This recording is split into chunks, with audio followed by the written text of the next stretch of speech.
So, first of all, good morning, everyone. So, I am pleased to assist and also participate as co-chairman of this prestigious conference. And also, I would like to thank to the organizing committee for your very nice assistance and also for taking me into account for participate with this conference with this talk.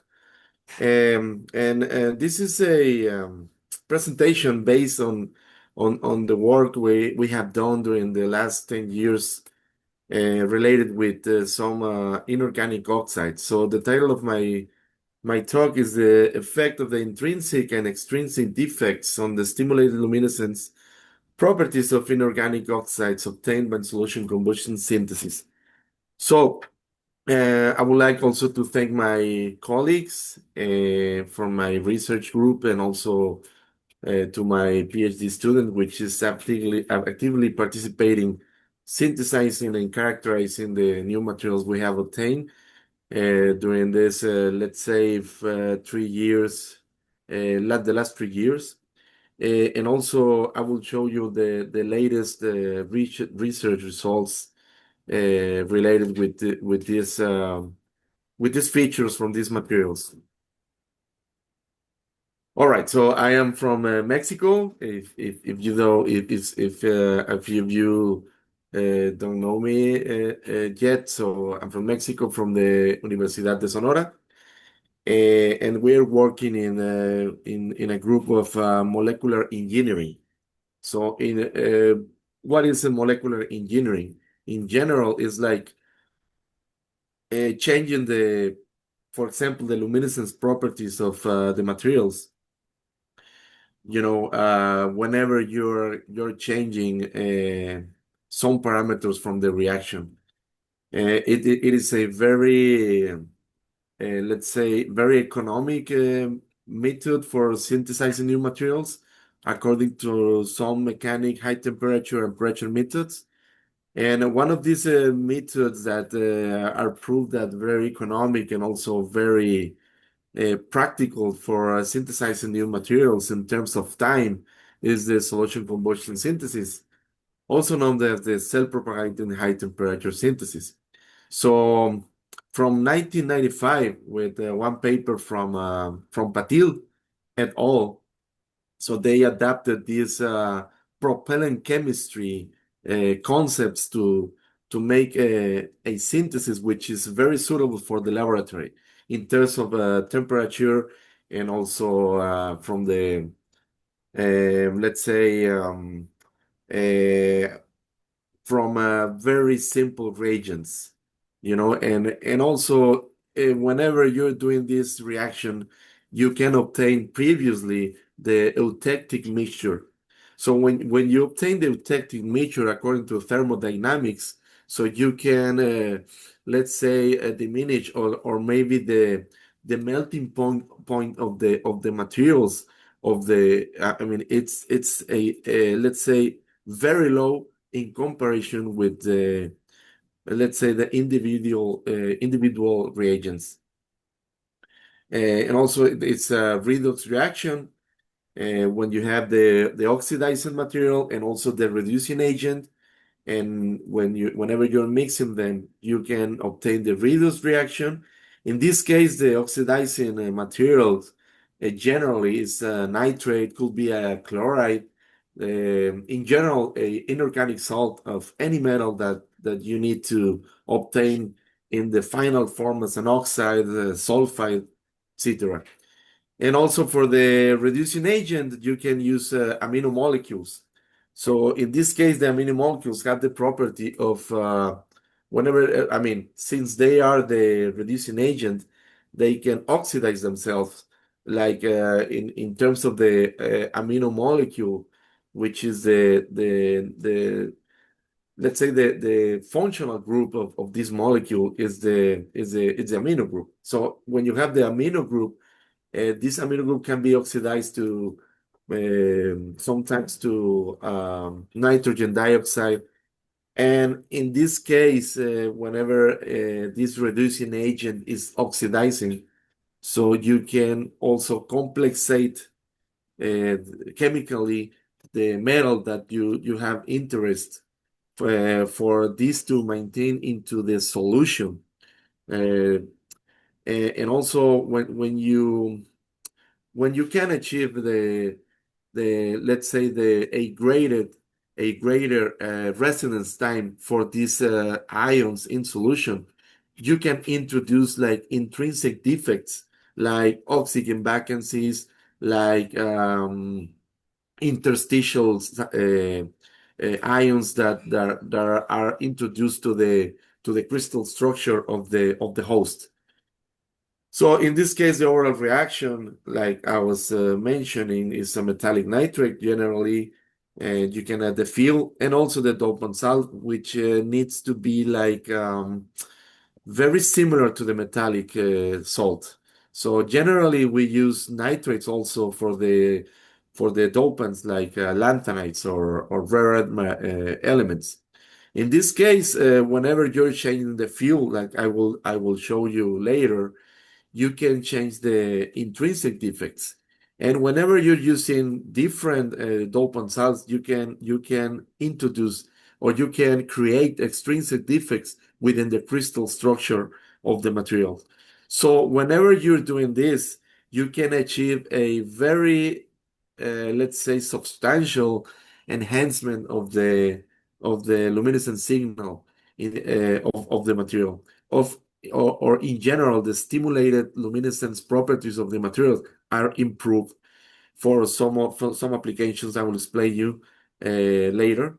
And in this case, you can obtain the solid combustion product and some other, let's say, in the gas form of carbon dioxide, water, etc.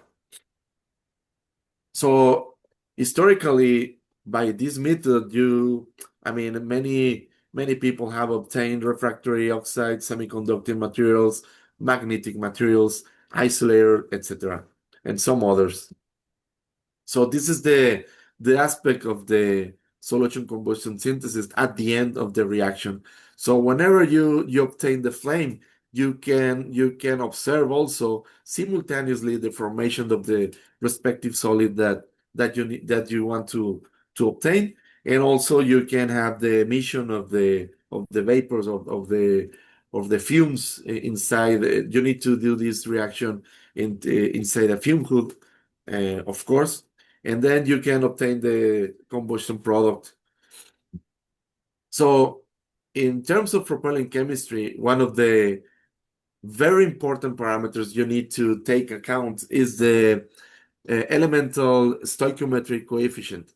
Because if you control this coefficient, you can aim the reaction for obtaining like non-stoichiometric or stoichiometric materials.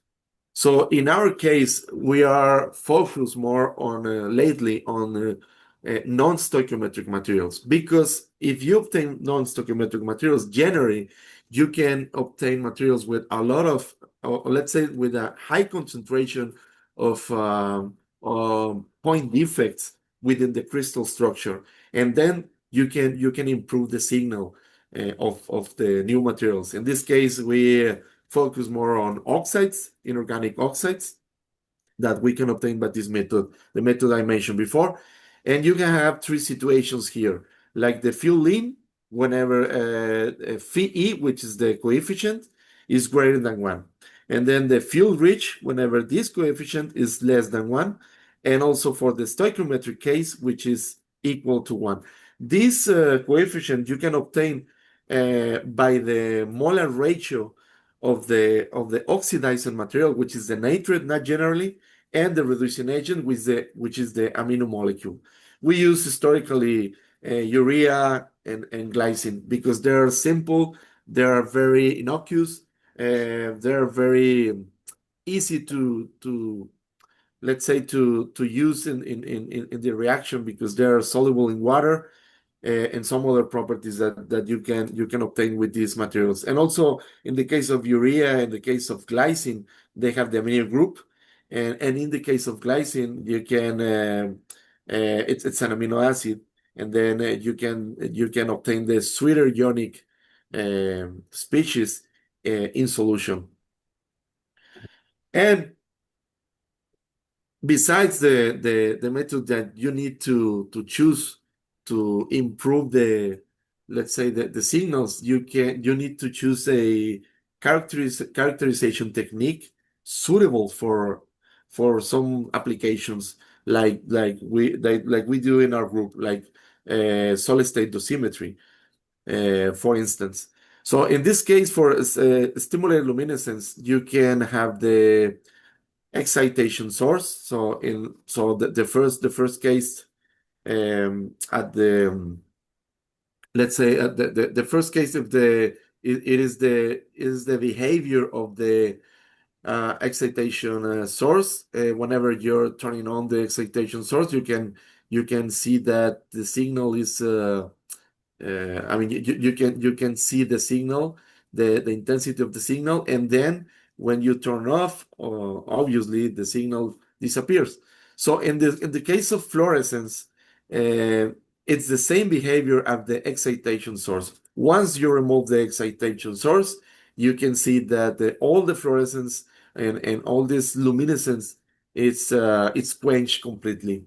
And in the case of phosphorescence, you can observe that also for the rising of the curve is different than fluorescence, but because it's also temperature dependent.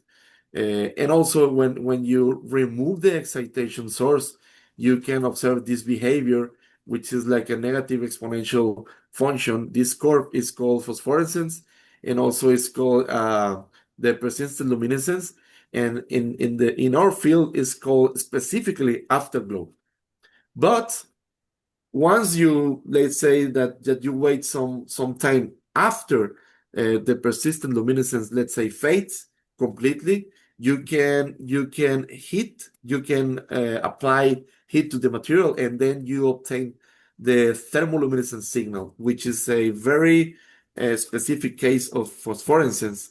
And also, if you see the band theory, well, you can have the valence bands, which is, let's say, for example, for sodium, that you have let's say the electronic configuration of sodium, which has a one valence electron. And then when you, let's say, when you when you put aside two atoms of two sodium atoms, that you can observe that there are two valence electrons. But whenever you're, let's say, compiling like the order of the Avogadro number of these atoms, now you have a band, and then you have the localized state whenever the electrons are moving, which is the valence band. And also you have the conduction band for semiconductors and also for isolators, because you have this gap of energy. So this is the forbidden, let's say, area in when in thermodynamic equilibrium, electrons or let's say some charge carriers are not supposed to be there. But when you excite, when you, let's say, apply the excitation source, let's say, like, for example, nuclear and also light, nuclear sources and also light, you can put energy to the system. And then when the system is absorbing this energy, you can see that electrons from the valence bands they go to the conduction band. But also, you can form, whenever you're irradiating the material with, let's say, nuclear sources like beta radiation or alpha radiation or gamma rays, that you can observe you can have, the formation of the metastable states, which are electron traps or also hole traps. And in the case of hole and electron traps, they can be, let's say, created by the synthesis or also the introduction of some other ions, like Bantieri says and states. And also the first part of this process is the ionization process. So whenever you have the electrons trapped, you can apply heat, and then you can have the material thermally stimulated, and then you can observe light. So this is a radiative transition, and this light is called thermoluminescence. And according to this light, is like the internal information of the material in terms of the charge carriers that you can have trapped in electron traps. So when you, let's say, increase the concentration or change the type of the electron traps, you can observe different signals. So whenever you're doing a synthesis method, or whenever you're introducing new ions to the host, you can observe different maxima, like I will show you later. I will show you next. And then you can have another type of stimulation, because instead of heat, you can apply light. And then you don't have thermoluminescence, you will have the optically stimulated luminescence. But in this case, we are not showing the OSL, like optical stimulated luminescence properties of the material, only thermoluminescence. So these are the processes that I was mentioning, the beta radiation in our case, for all the materials that we applied. We have the electron trapping and then the thermoluminescence. So historically, for the luminescence of pure and doped magnesium oxide, different authors, different researchers have been done in time for doped magnesium oxide. And we observed that for in some cases, for many works, they don't do like a systematic study of the thermoluminescence for applying these properties to solid state dosimetry. So solid state dosimetry is very useful because you can have a lot of nuclear applications, like say in medicine, and also in industrial applications, food sterilization, and some others. And one of the initial works that we did in the past was the study the luminescence properties of magnesium oxide, but synthesizing by the solution combustion synthesis, but using urea as fuel. So in this case, we obtain very, let's say, outstanding results. But the problem is that one of the characterizations that we used to do, it's obtaining the behavior of the dose response of the material.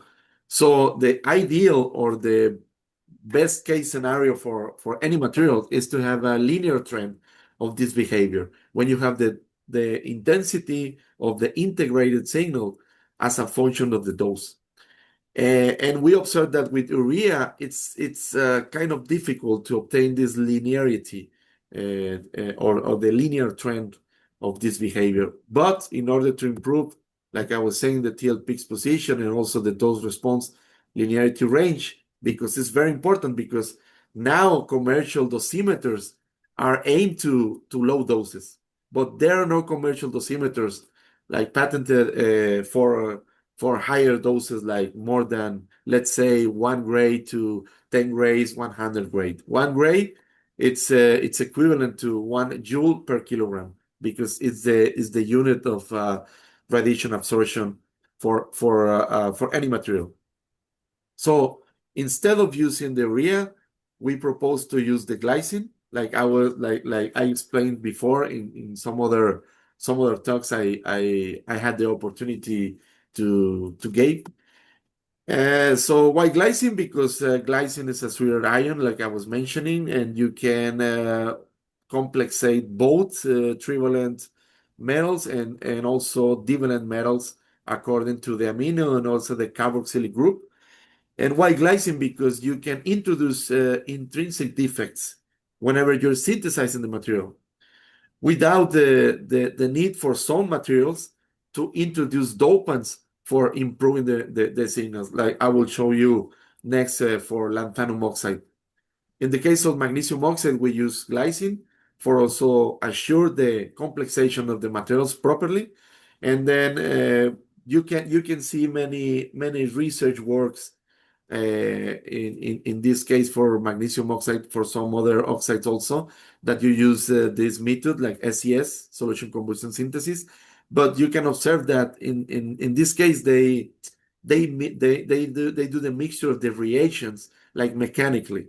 So they homogenize mechanically the reagents. So in our case, in this case, we use the solution. We form the initial solution and then we do the steering during some time, and then you can enhance the residence time of the ions within the solution without precipitation, and then you can assure that the intrinsic defects are increasing.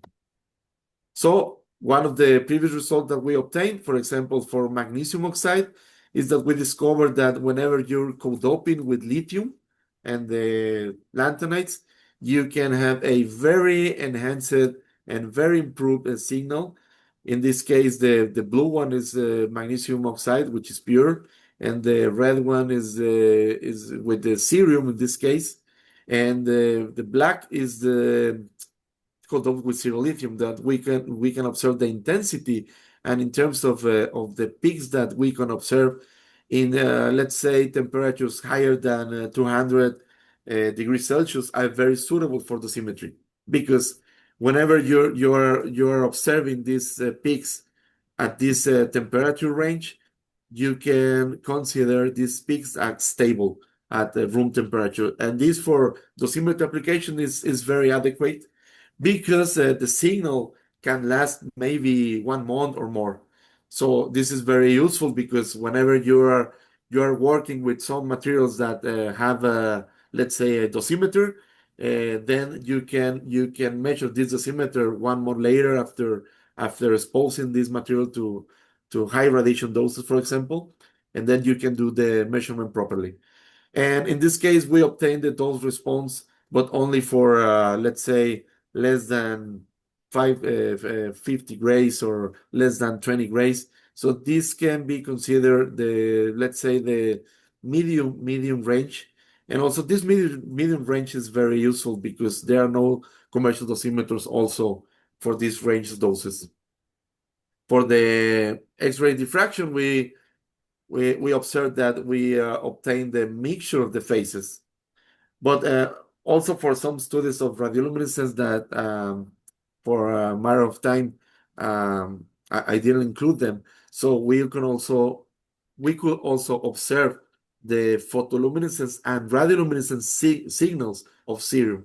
So we're obtaining the crystalline mixture, and also the substitutional introduction of the dopant within the crystal structure, which is very interesting.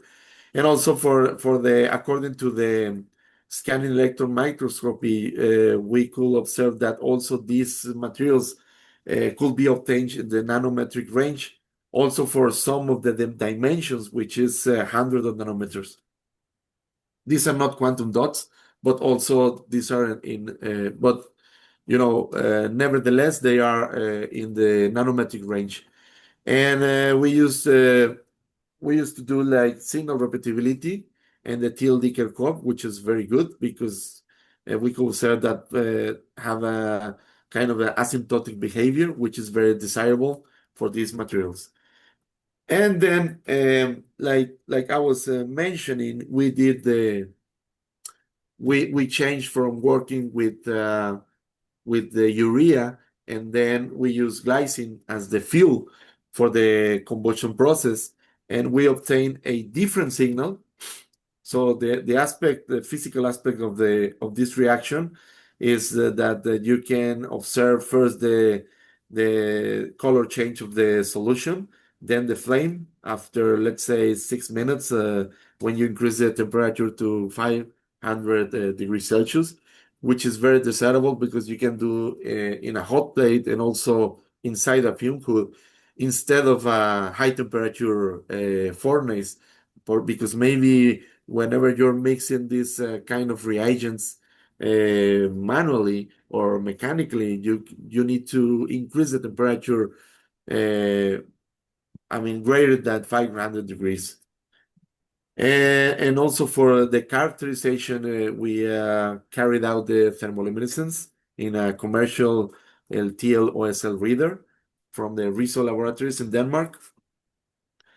And this equipment is very practical because initially was aimed for doing TL dating, because you can observe that there's let's say for putting all the samples, like 48 samples, it's a lot for doing the characterization, because like I was saying, initially was proposed this equipment for TL dating, but instead of TL dating, we use this equipment but for research of new materials in terms of thermoluminescence properties.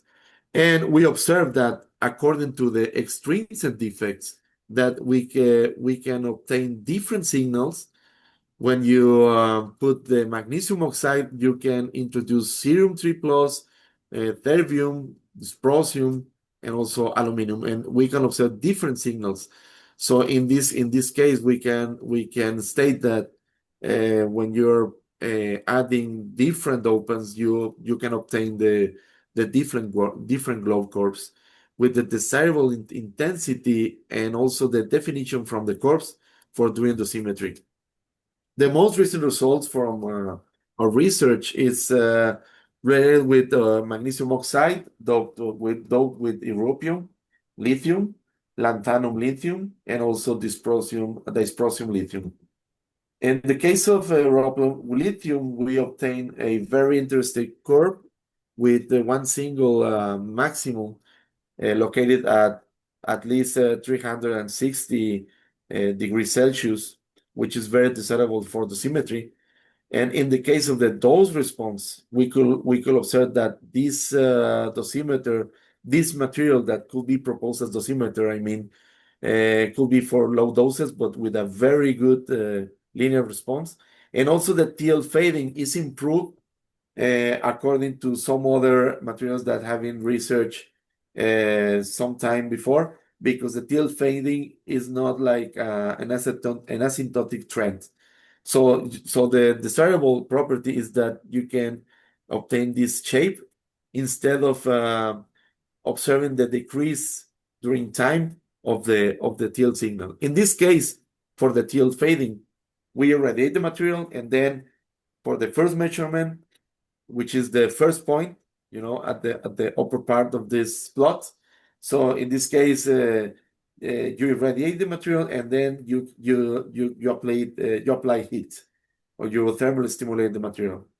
And the other points, we increase let's say the time lapse between the irradiation and the TL measurement, like 5 minutes, and then 15 minutes, and then 30 minutes, and so on, up to 16 hours. So after 16 hours of time elapsed between irradiation and the TL measurement, we observe that we can say that for the decay curve properly, the behavior is like asymptotic, has an asymptotic trend.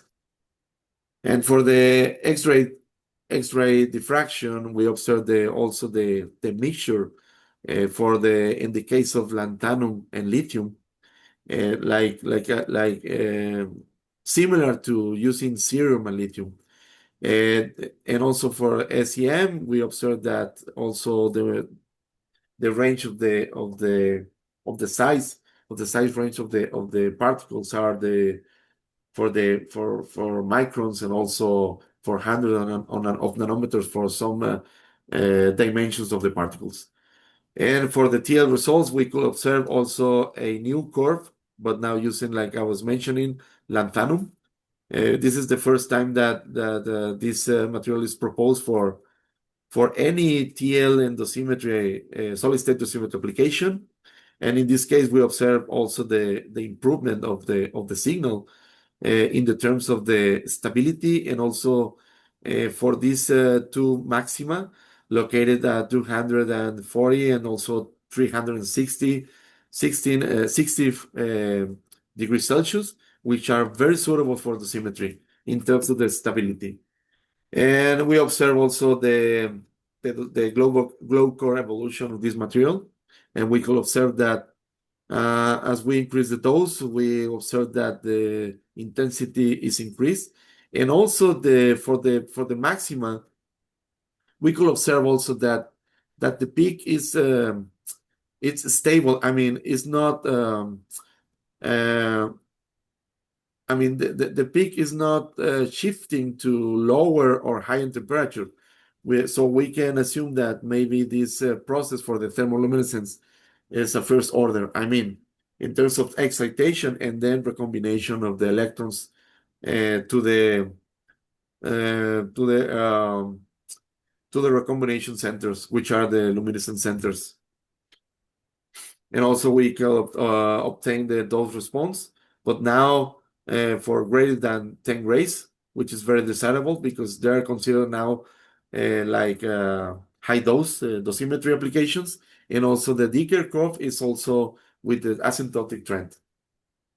So we also carry out persistent luminescence, like I was mentioning before, explaining before, namely the afterglow. So we could observe that also for the afterglow, which is the luminescence that we obtain only for the luminescence decay.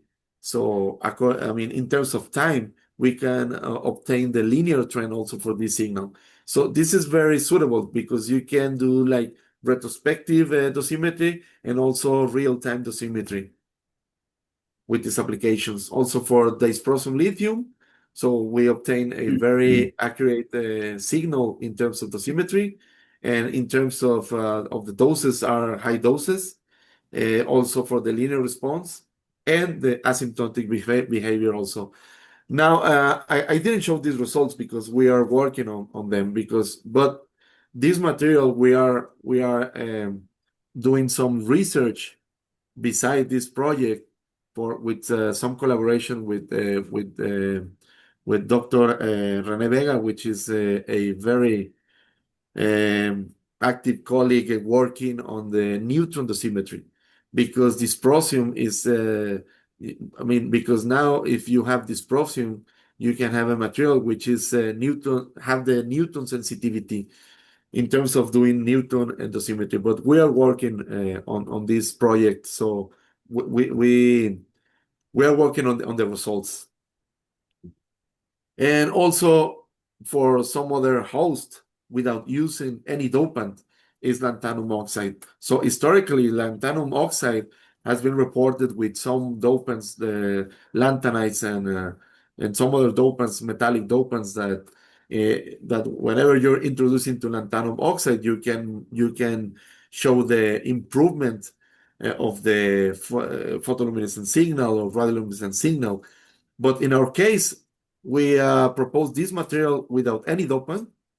So in our case, we obtain a very different curve whenever you're using urea. It's not shown here, that using glycine. So for glycine, we obtain a very suitable glow curve, because you can obtain the temperature range, the maxima, I mean the mean peak at the 200 degrees Celsius, which is very desirable for dosimetry.